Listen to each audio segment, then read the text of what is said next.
En 1976, plus de 80% des personnes interrogées ne croyaient pas à la thèse du tireur isolé.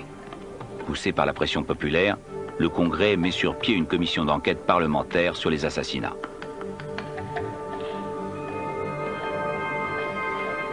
Deux révélations servent de déclic. La première, c'est une lettre d'Oswald adressée à l'agent du FBI James Hosty, qui a été détruite après sa mort. Hosty ne l'avait pas mentionné à la commission.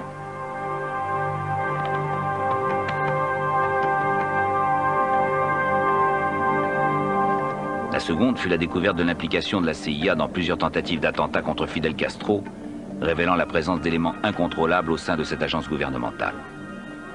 Everything was extremely tense, and suddenly it was discovered that Harvey had sent a team of people into Cuba, and the Kennedys were very concerned that this crisis might explode into nuclear war. And Robert Kennedy particularly was in a rage when he heard that this loose cannon had added a further element of unpredictability to the situation. Harvey hated the Kennedys. After the Cuban Missile Crisis, he had a confrontation with Bobby Kennedy that virtually ended his career, exiling him to an intelligence station in Rome. We had a terrible experience with the ones that were handling it at the time of the missile crisis. They were going to send 60 people into Cuba right during the missile crisis. Nobody knew what they were doing. And we pinned it down to the fellow who was supposed to be in charge, and he said we planned it because the military wanted it done. And I asked the military, and they never heard of it. Oh my God. My understanding is that Harvey had a very severe clash with Bobby Kennedy around the time of the missile crisis, and that Kennedy basically I think it was said, earlier than that, and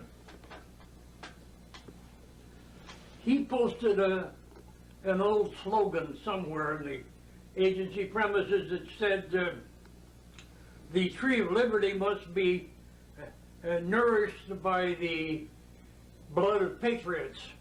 And this incensed Bobby Kennedy. And they clashed on that particular point. Gerald Ford, membre de la commission Warren, déclare à la nouvelle commission d'enquête que s'il avait eu connaissance de ces informations, la commission dont il faisait partie aurait élargi son champ d'investigation. If we had known of these assassination plans or attempts, si nous avions eu connaissance de projets ou de tentatives d'assassinat par une agence du gouvernement fédéral, nous aurions certainement étendu notre enquête à ces organisations.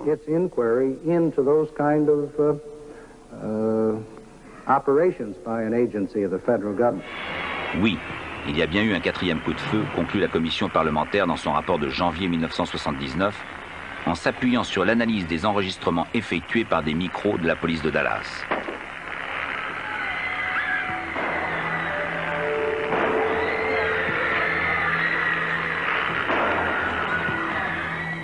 Grâce à un équipement acoustique sophistiqué, cette analyse a permis d'identifier la provenance du troisième des 4 coups de feu.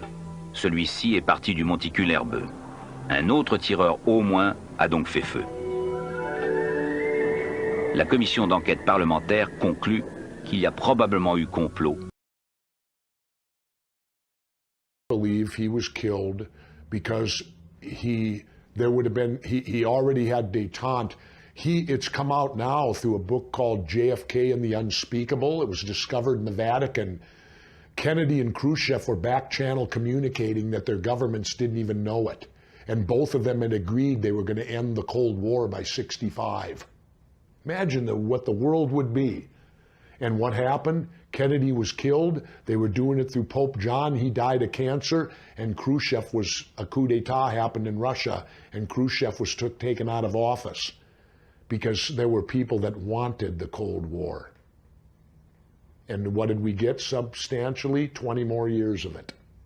We had actually been in there since the 50s with advisors, and President Kennedy had even raised that number of advisors, but then he took a turn the other way before he was killed. Kennedy had ordered our first 1,000 out by December of '63, and he said we'd be completely out of Vietnam by the time he was reelected and serving in '65. So there would not have been a Vietnam War had John F. Kennedy lived. But unfortunately, John F. Kennedy was taken out.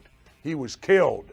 Now, that's another matter on its own of who did that, but you notice that as soon as Kennedy was killed, the Vietnam policy reversed itself. Lyndon Johnson then sent more troops in, and of course, you had, we'll discuss it later, the Gulf of Tonkin incident, which is what put our combat troops on the ground.